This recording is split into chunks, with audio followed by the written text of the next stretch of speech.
Now, from your local election headquarters, the only locally produced political talk show discussing the issues that matter to you. This is Big Country Politics on KTAB. All right, thanks for being here for this week's edition of Big Country Politics. I'm Victor Sotelo. Let's get straight to the political headlines across the nation, state, and the Big Country. A lot of good things are happening toward immigration and proper immigration, but we have to have strong borders, and ultimately we want to see it done right, and it will be done right. But what we have done today is we are keeping families together. The borders are just as tough, just as strong. While President Trump says he's temporarily stopping the policy of separating migrant families caught crossing the border, the president is still demanding Congress enact comprehensive immigration reform. KTAB's White House correspondent Mark Meredith has the latest on the border controversy. I didn't like the sight or the feeling of families being separated. President Trump gave in to demands from friends, enemies, and former first ladies and signed an executive order to stop the policy of separating families arrested for illegally crossing the border. It's about keeping families together.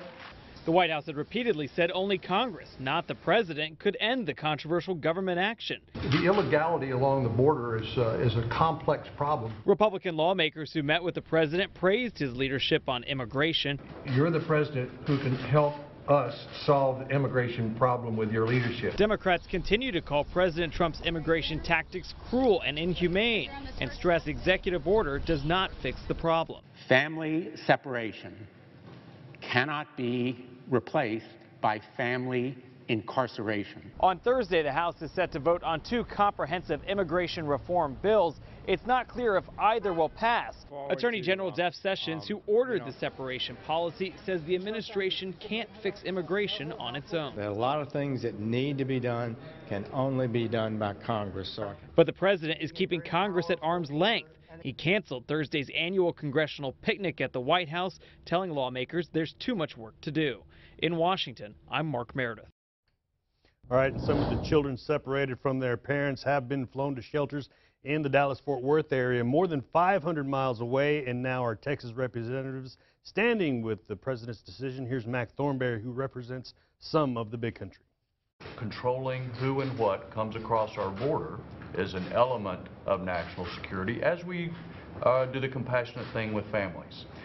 And Congressman Jody Arrington also speaking out on the issue, saying, in part, the current situation at our border highlights the fundamental brokenness of America's immigration system. The president is doing everything in his power with half of the tools and resources he needs to protect our citizens and enforce the laws. And here's a statement from Mike Conaway.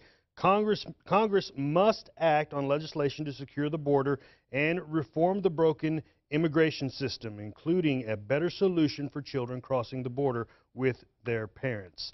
And to read the full statements from our representatives, go to bigcountryhomepage.com.